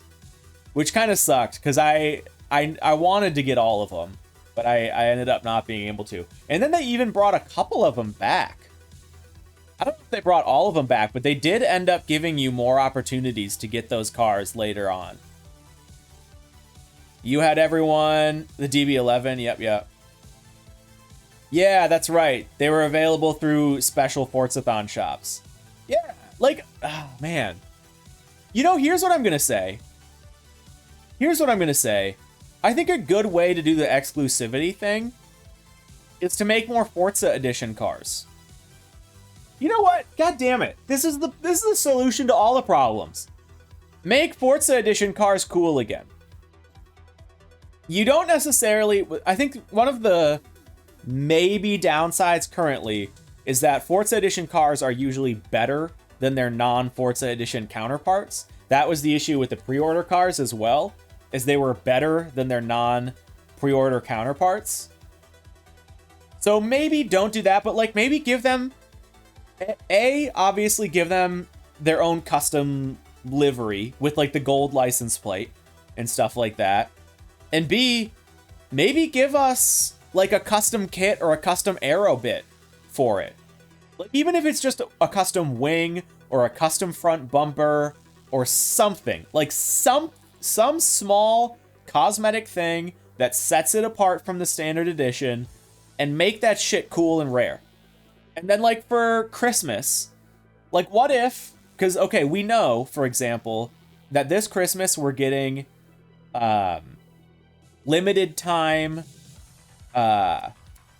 Forzathon shops on Christmas Day and New Year's Day.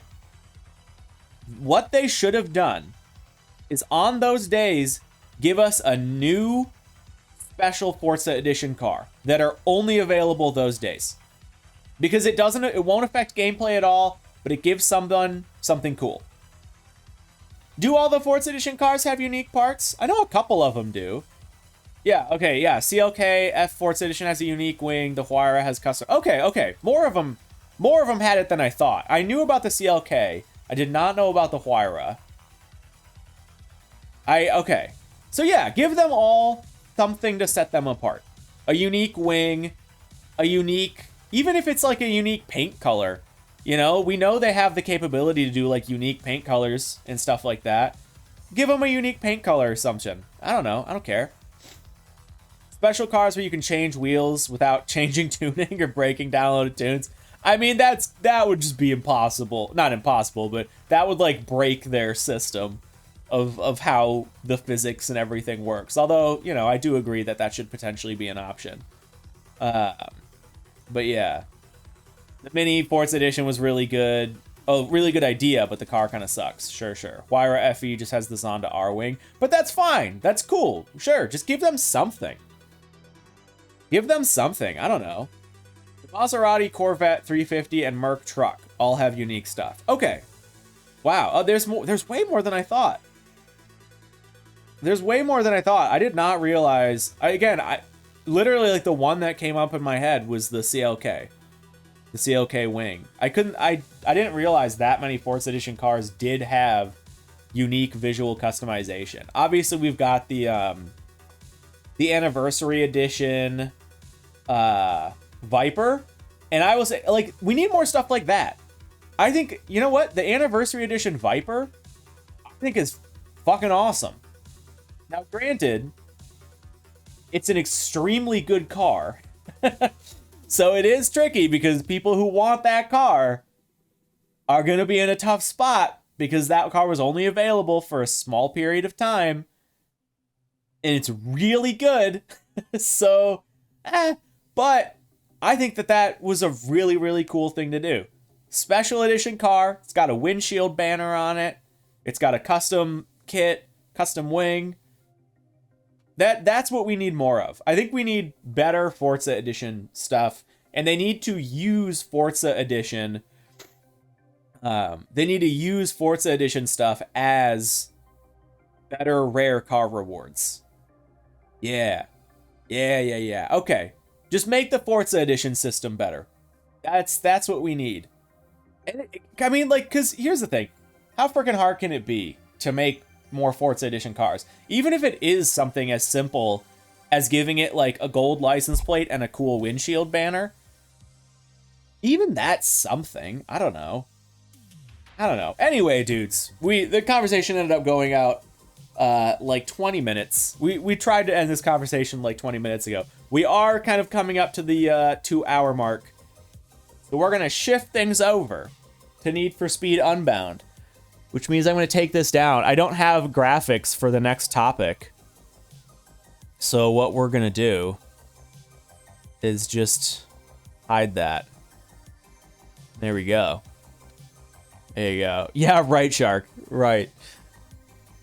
Forza def needs more and better front and rear splitters and wings. I mean, yes, they absolutely do. You know, we've talked about that for ages. All right, dudes. Let's shift over and kind of wrap up with a little bit of Need for Speed Unbound. First off, give me a have you played it? Have you not played it? How far into it? Don't tell me what you think yet, but let me know. Give me like a I've played it, I've started it, I've beat it, I haven't touched it, I'm picking it up this weekend. Give me one of those.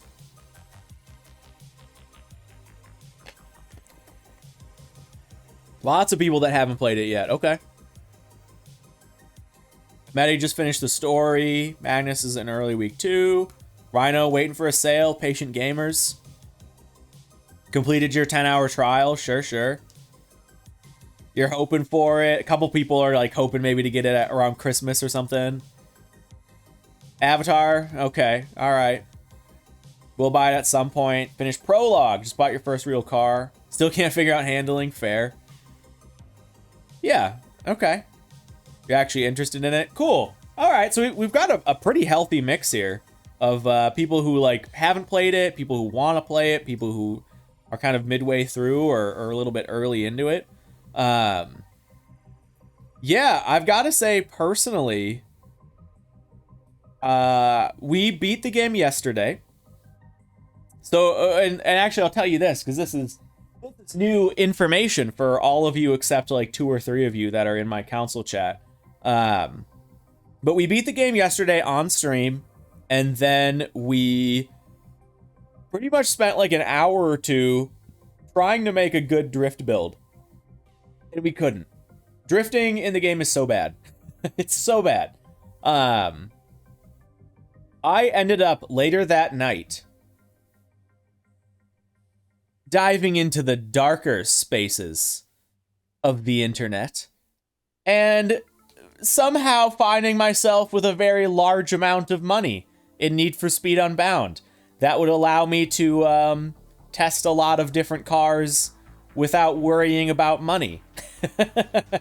And so I ended up last night building like dozens of cars. Dozens of cars, dozens of engine swaps, and like just experimenting without worrying about my finances. And I still couldn't find something that works. I literally still couldn't find something that works. I've got to say right now, I think, yeah, I got hacked. I totally got hacked. It wasn't my fault. Someone downloaded a virus on my computer. I've got to say, I think the drifting is much worse than it was in Heat. But I think to me that's the only thing that is worse than Heat. It's the only thing that's worse than Heat. It sucks that it's such a big thing, but I will say overall, the game's pretty good. How did they make it any worse? So here's how, and there's a real concrete answer to this. In Need for Speed Heat, when you put drift parts on the car, it kind of sucked. But the way around that was you could put drag parts on the car or speed cross parts on the car, and then it would like trick the physics into driving a little bit better. But Need for Speed Unbound doesn't have those options. You can only pick grip, drift, road, or off-road. And we even experimented with off-road parts, and it just doesn't work. There's basically just like the problem with Heat was the drift parts were obviously still too grippy. So people would put on the off-roady bits or the drag tires, which had like way less lateral grip, and that actually like tricked the system into being better. There's no way to trick the system into being better in Unbound because there's no tire or suspension options to do that, basically. So yeah, the RX-7 with drag tires. That was like the meta strat. I preferred the Corvette with speed cross parts. That was like my go-to. But both of them were good. There's really no such thing like that in Heat or in Unbound. Here's the biggest thing. The best solution I have found is to use a truck. And we dove into this a little bit, but I ended up doing it more off stream. The best solution I have found is to use a very heavy truck because the physics will at least give you less grip and more weight to throw around. And that's one of the problems is you have way too much grip and or way too little, way too much like longitudinal grip and so not enough like momentum and inertia. The cars just like end up going where you want them to go or where you like point them. So if you use a big heavy truck, the physics at least are like, okay, this should have like some weight to it. And honest to God, the best drift vehicle I have found is a Ford Raptor. A Ford Raptor with a hybrid V8 swap that makes like 1,500 horsepower. It's all-wheel drive. And it is like the only decent drift car I've found. Now, I haven't tested every car, obviously. We had Genji in chat the other day, and he was suggesting rear-engine cars, rear-engine, rear-wheel drive.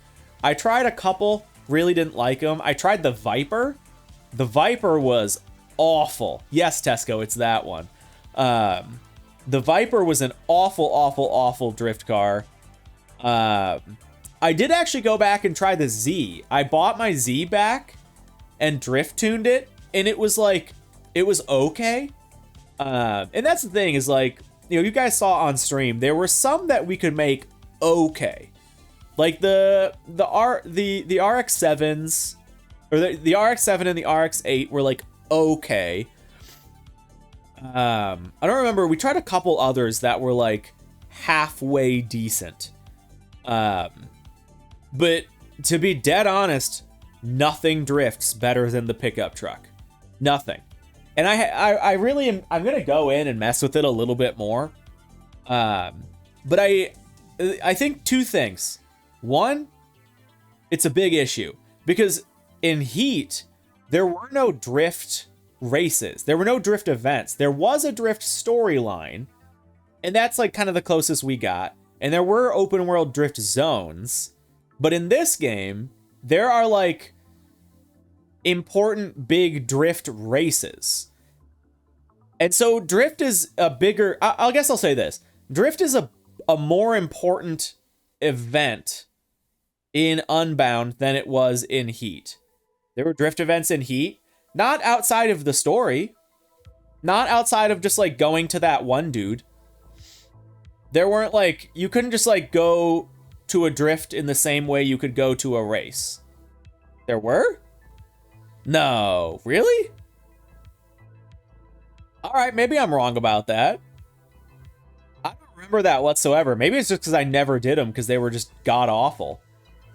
Yeah, were there? All right, no, it's fine. Hey, I believe you. There were a couple. Okay, fair enough. Maybe I just never did them.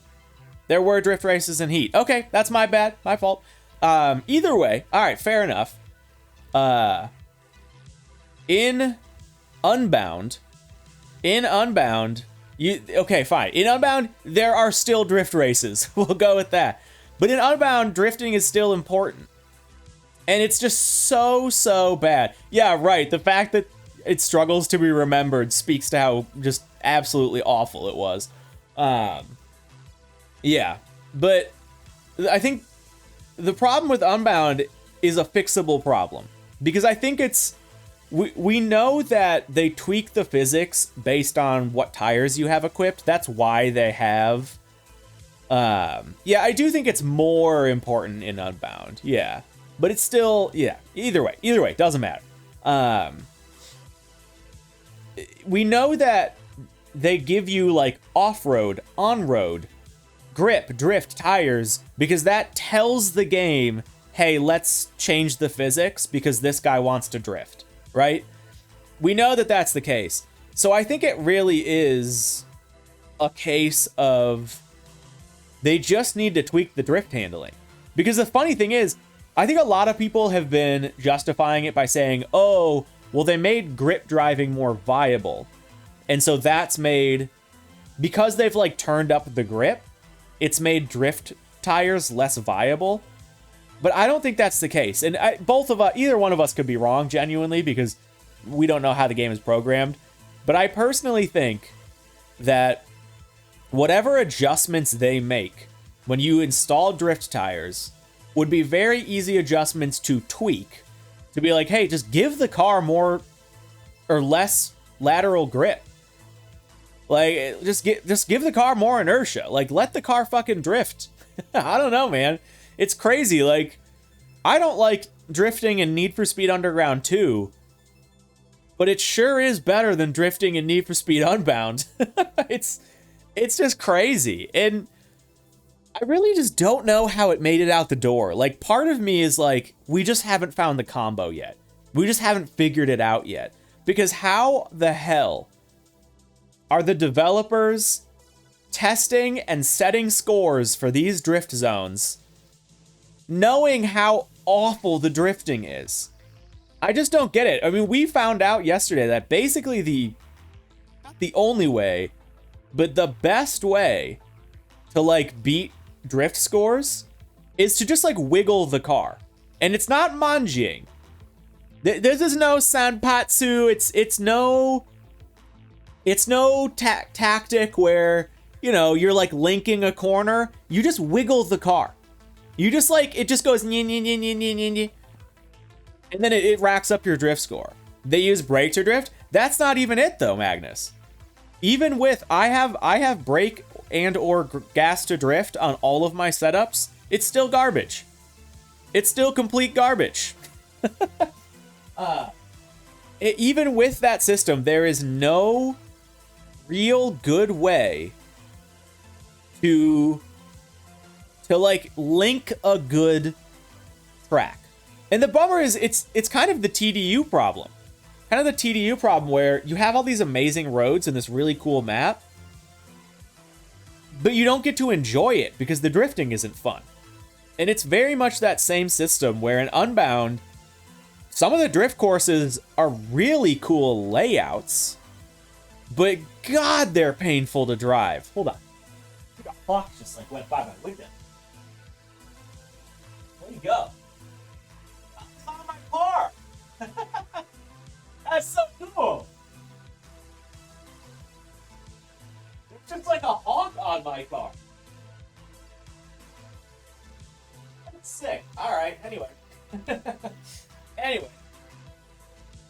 Shoot him? No, I would never. Poop on the car? Yeah, he probably would.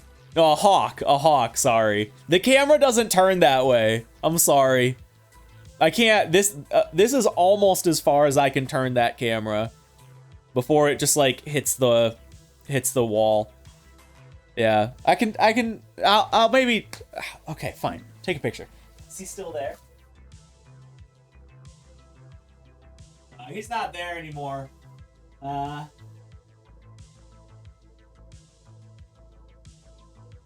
It's on the ground. Oh, there he goes. Yeah, okay. Sorry, no picture for you. No picture for you. Yeah, scammed. Scammed by the streamer, I'm sorry. Anyway, alright, what were we talking about? Unbound, drifting. Yeah, actually here, let's use this. Let's pull this up. Hold on, because I have a clip that I uploaded. Okay, this is gonna take me a minute to find this. What is that? Okay. All right, we're gonna pull up the clip of the truck drifting, and you guys are gonna see how good the drifting is in Unbound. Go to YouTube.com, not YouTuber.com, YouTube.com. Okay, here we go. Yeah, report me for big ol' lies. Big ol' lies. Okay, here it is. It's right here. There we go. All right. Let's pause this. I made a meme out of it. Oh, wow. It's got a... Oh, wait. That's the other one. Never mind. That's not... But that'll get me to the one I need to get to. Okay, let's turn this all the way down. Go back over here. Here's my Twitch Clips channel. This isn't it, though.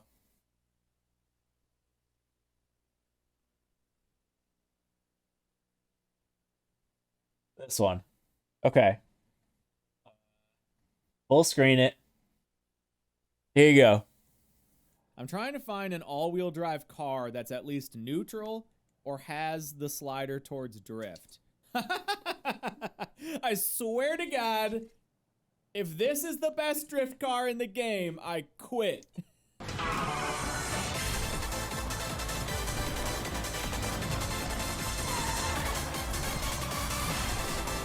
This is it. This is peak drifting performance. A little loud.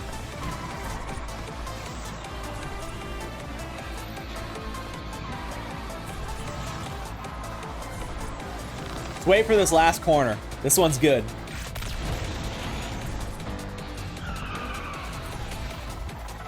You see that triple dodge right there? Dodge around the cop, light pole, and parked truck. There you go. That right there is peak Unbound drifting. Underground 2 and Carbon like 2 years ago. Not even like Pause. last year. Pause the video. That's peak drifting right there. That is, no joke, the best drift car I have found in the game. Like, by a long shot.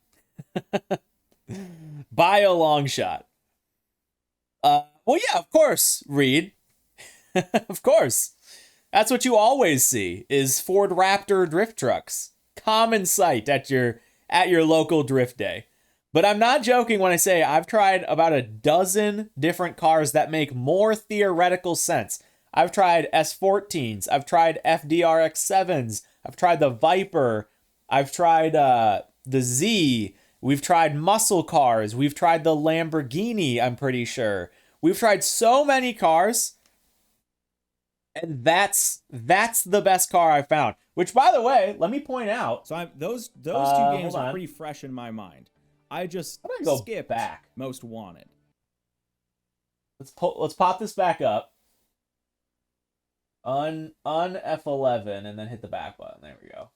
Gotta like figure out how to use this keyboard. It's so complicated. I'm trying to find an all-wheel drive car that's at least neutral or has the slider towards drift. You will notice. You will notice that I beat this first try. I beat this drift zone. Like 4-starred it. 4-starred it by like a decent amount. That was my first try. in that truck. And I 4-starred it. There was no other car in the game I probably could have done that on. Have I tried not upgrading tires? Yeah. We've tried everything, man. We've tried everything from off-road parts to like off-road tires with on-road suspension, off-road suspension with on-road tires, the worst tires, the worst drift tires, the best drift tires. We've tried everything. Everything. And it just doesn't work. Are the rear-wheel drive cars bad? So the problem with the rear-wheel drive cars, and this is the problem with kind of just the drift physics in general, is you cannot gain speed in a drift. So normally, what happens if you're in a drift, if you let off the gas, you will scrub speed, you will slow down. But if you are on the gas in a drift and maintain your counter steer at a proper angle, you are going to speed up. And by speeding up, you're going to increase the radius of your drift. You cannot do that at all in Need for Speed Heat. Once you enter a drift, you cannot accelerate the vehicle. Like, at all. The slight exception to that is a little bit with all-wheel drive, where it goes, okay, well, you have 4 wheels getting power, so we'll let you, like, at least extend it a little bit. But with rear-wheel drive, no matter, you can have literally 1,500 horsepower in a rear-wheel drive car slammed on the gas, and you're just going to slow down. Like, you will not be able to maintain a drift over, like, 40 miles an hour. It is so awful. And that is honestly one of the main problems. If they even just fixed that, let alone like all the grip issues and lateral grip and momentum and inertia, those are all issues. But if they literally fixed just the ability to accelerate the vehicle while in a drift, that would solve like a large portion of the problem. It's even worse than Hokie describes. I don't know. I feel like I'm like describing it so awfully, but it's bad. It's really, really bad. Let's actually, what we can do is probably pull up my stream and we can show it off a little bit. I might need to like log into Twitch. Hold on. Let me pop this down just in case I need to type in a login. We'll go twitch.tv/Hokie Hoshi. It's me. I'm live right now. It's actually really weird. It's me. I'm live right I don't know why it's way weirder to see that than to like see it on my OBS. I don't know why it's way. It's like, oh hey, I'm live. Than to like see it on my OBS. Okay, how do I get to my VODs from here? Click on that. Okay, how do I get to my videos? Here we go. Okay. This is the stream. Let's pull this back up. At the cutscene. Okay, there we so go. It's more of like a satisfying. And yeah, okay, we're already doing some testing, I think. I think I can get that. Yeah, here we go. With it. You can adjust the like radius of the drift. We'll actually leave that muted because it's going to be me talking over me talking. By using your gas if you pedal look, and your brake pedal if you haven't seen Unbound drifting, this is Unbound drifting. You just can't do right here. But you can see sometimes if you enter with enough speed, this feels like no. You are able to like do it. But see right there, where it's like you just grip up and start going that direction. Maybe. That I did on purpose, by the way, for the record. Totally on purpose. Exactly. But like. You can't gain speed. I am slamming the throttle, and it just slows down. It's literally easier. The car just slows down. There's nothing you can do about it. To drift Let's jump over to this one. It's 900, but whole game. It's kind of a long VOD. Okay, there we go. And you can see I'm on manual. I'm playing with grip to brake to drift or whatever. Especially, it's noticeable going uphill. Okay. Like, I think I got one good drift in here. Yeah, I think that was actually, like, a pretty decent drift. But you see how it still cuts you early? Completely. Like, there's no way to, like, push the drift outside of the corner. You're always just gonna, like, come into a hairpin. And unless you're super shallow, you're gonna end up, like, cutting it on the inside. See, like, I'm trying to drift and it's in the rain. Okay. It's raining in game right now. Okay, sure. And it's still, look at how absolutely grippy There's no drift that in this is. game, only slide, pretty much. Like, look at how grippy that is. You just cannot, like, slide. You can't go sideways. Sure. You can't go sideways. It just different wants you to keep going. In heat, with the right like straight. setup, Yeah, even on was grass, able to you make still have like drifting, like, stupid grip. You just can't get the fine. car to slide heat. This I have on not wet found grass, that right, Avi? On wet grass. For So sure. here's a downhill run. Let's look at this downhill run here. So I'm coming in at like 80 miles an hour, right? And I'm trying to go as shallow as I it just can, and it's doesn't just wanna gripping up. slide. It's just Oh, gripping I up hate it. in the rain on a downhill. This one actually I think is pretty good. That And was I think I nice. linked this one all right. There you go. But even there you can see, like, I'm cutting it There's, way like, a to nice the little two outside, or corners. I'm cutting Alright, it that's way the on the best drift inside we've by the had end. this whole game. Because I'm just getting lucky with my setups. And I am slammed on the gas. That's the Like there, closest thing we've come there's to, just like, nothing you can actual do about drifting. that. Look at us go. You And then can't it like just gets let ruined. the car slide. It just sucks.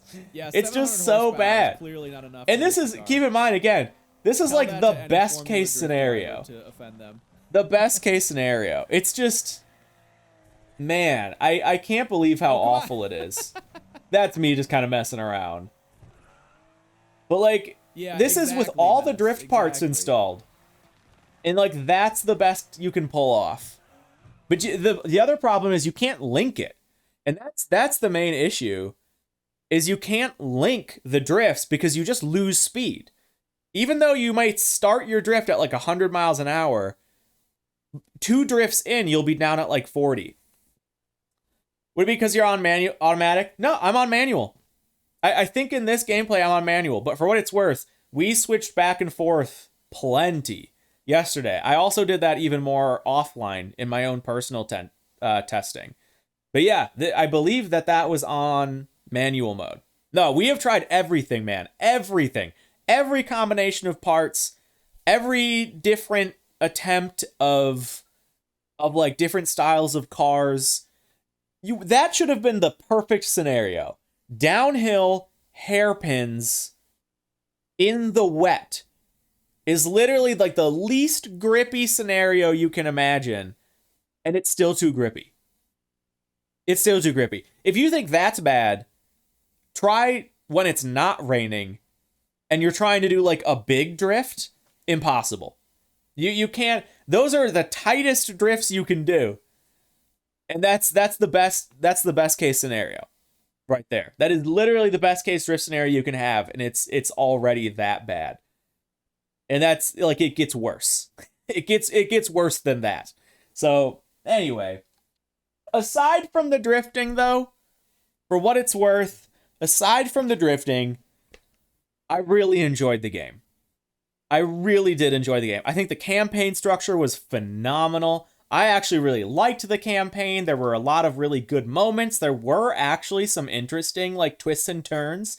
And like there was some like real character development and characters that had like real motivation. Like they told a story.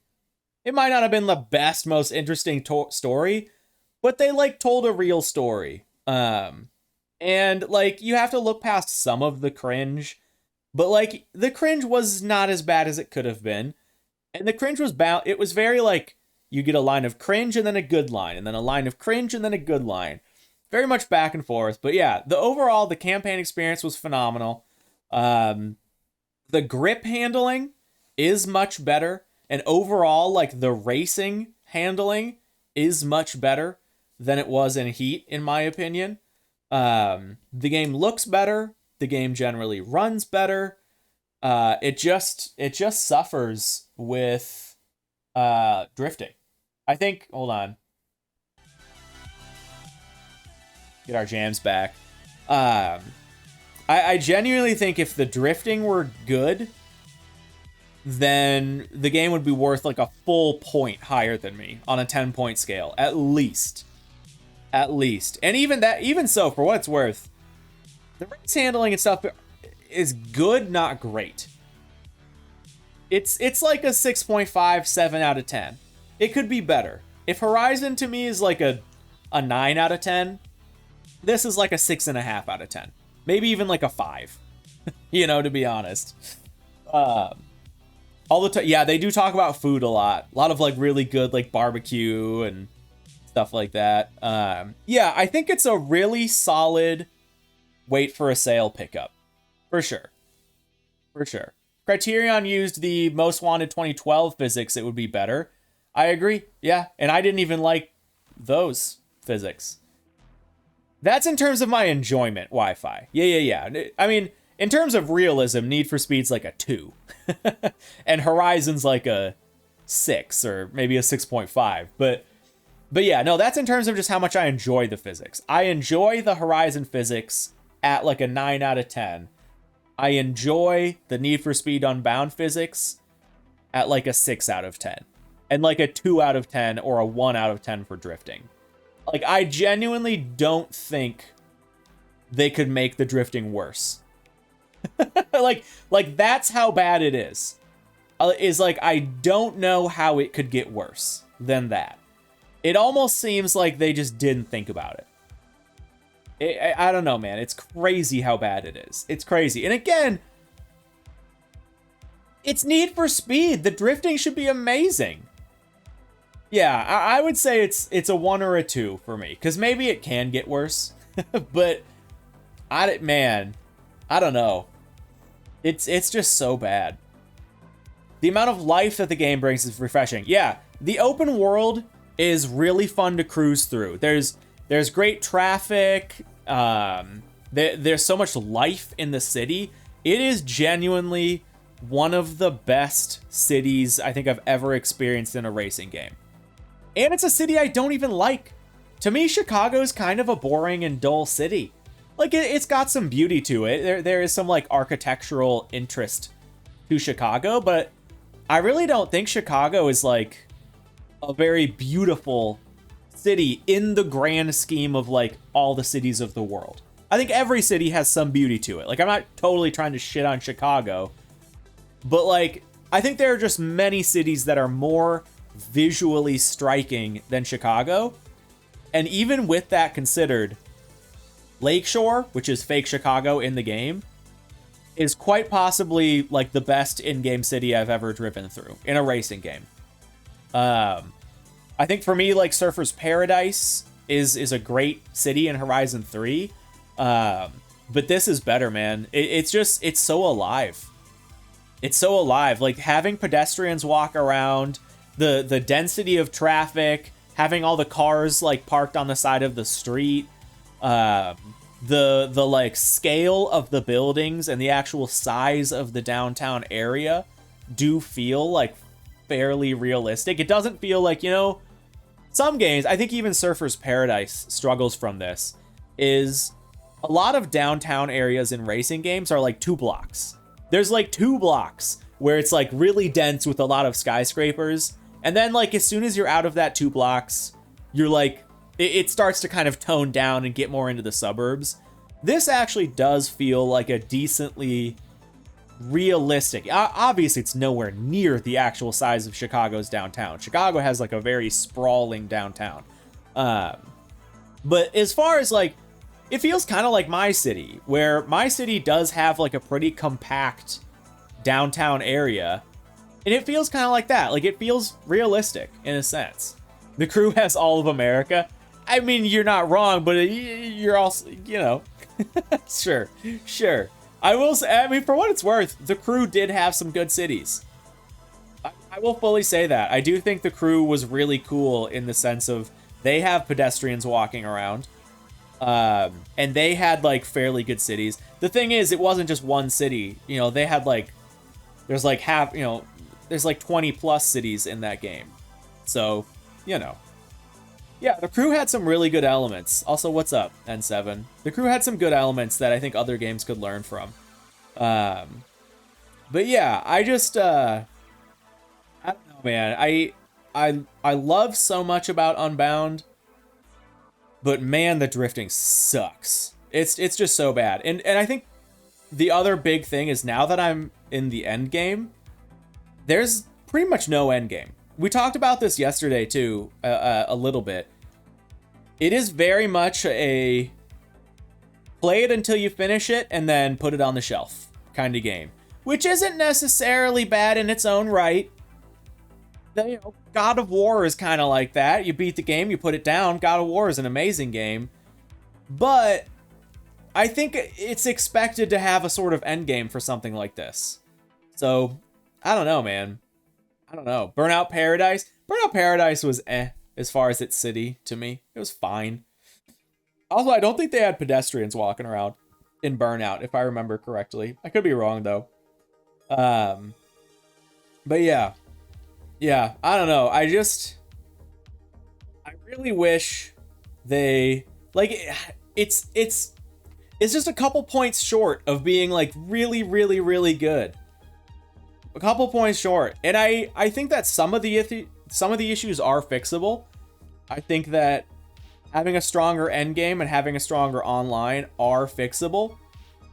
I just don't know if they're gonna bother with the physics. We've now had the same kind of Frostbite shitty physics for like 7 years. And every time it's tweaked and changed a little bit, but the core, again, it's, who said it yesterday? This is what you get when you just polish a turd. That's all it is they've just polished the turd to death now. And it's just, the grip handling is fine. It's definitely passable and it can be fun. And when it works, and it is genuinely enjoyable. But then you try drifting and it all just falls apart. I feel like it's way more fair to have endgame expectations for an online arcade racing game than a single player story different experience. Yeah, that's a great point. You know, I'm using God of War as a reference, but like the point of God of War is like the narrative story experience. That's not really the point of an arcade racing game. Yeah, it's a matter of setting your expectations. But yeah, no, I'm the same way. I love end games. Like, I'm kind of, unfortunately, it's the same boat for me with Pokemon, where the new Pokemon game has a really bare bones end game, and that sucks because like I play games to get to the end game. Like a lot of games anyway. Some games, you know, God of War I don't.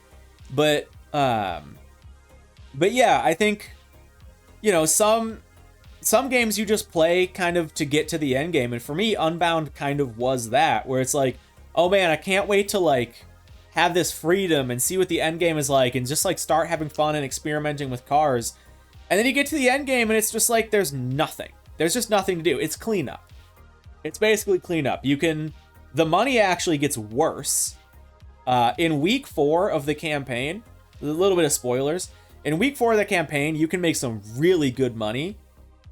And then once you beat the game, the amount of money you can make significantly drops. Back to like week 2, week 3 levels, I would say. Yeah, it sucks. And then there's really just nothing to do. You know, you can do open world challenges and like make a little bit more money, and you can just grind out for cars and stuff, but there's no real reason for it. And again, the online is just so bare bones that I think it's just going to be pretty much DOA. The Drift Gods put a curse on me for bashing their game. Yeah, probably. A lot of people actually brought up CarX drifting. I would, even though I don't like CarX drifting, if we had exact CarX drifting in Need for Speed Unbound, I would call Unbound's drifting good. Just in terms of like the comparison.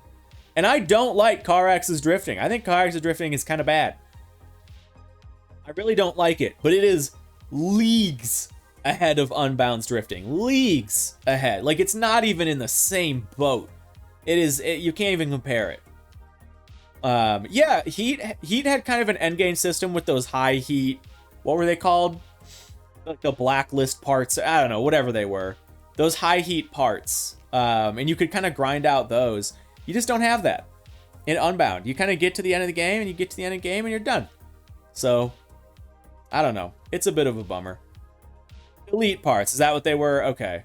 Magnus is back. All right, dudes. Well, now that Magnus is here, I think we're going to wrap up the stream for the day. Seriously, though, I think that is going to kind of call it.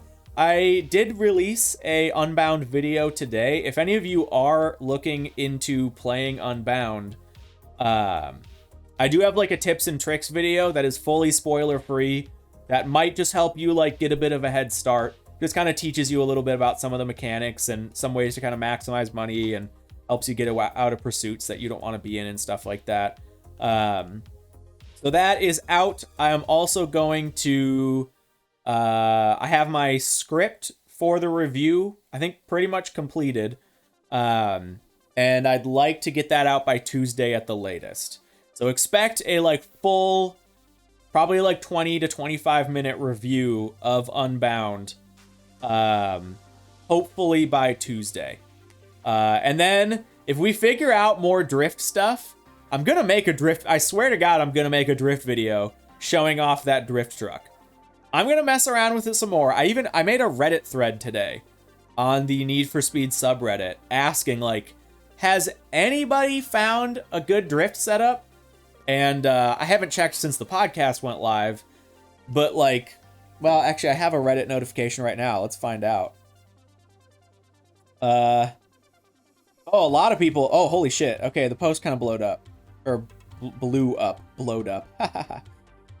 Oh no, it didn't. Those are all other comments for other things. One guy says that Subaru from one of Rydell's delivery missions was pretty good.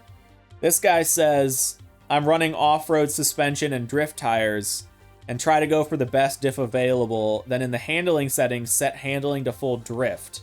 I've tried on 2 cars, B-Class Fox Body and S-Class Julia. Overall good setup for takeovers. Yeah, probably not good for drifting. We'll find out though. Top comment is just get good, yeah. Oh, thanks, KS. Thanks for linking that. So yeah, I would love if any of you guys, genuinely, if you guys find a good setup, like, I want to figure it out. I want to unlock that code, and I swear if the Ford Raptor is that code, then so be it. But if you guys have any suggestions, any tips to make the cars drift any better, let me know, because I really want to like be at the forefront of that. And I want to figure that shit out. So anyway, dudes, that's going to do it for episode 2 of Hotline Radio. I will make sure that both this and episode 1 make it up on the Clips channel. I think Stream Elements actually just did the bot for it. It's the second link there. So yeah, check that out, and I will see you guys Wednesday for probably more Unbound. We're probably going to do more Unbound on Wednesday, and then maybe like Thursday and Friday we'll kind of get back into some Forza stuff, depending. We'll see. But yeah, anyway, dudes, I appreciate you being here. Appreciate you being my guest for the Horizon-focused discussions, as well as the other stuff. And yeah, I appreciate it. I don't know, it's fun. I like doing this. Having like just like an hour to just talk about like how shitty Horizon is is great. It's great. But no, seriously, having like dedicated time to just chat about Horizon and like deep dive into very focused topics is a lot of fun. And then obviously, you know, kind of ending on whatever the hot topic is of the week is nice. So yeah, I'll see you guys Wednesday. Pushing the button. Boop. And then secondary boop. Bye, everybody.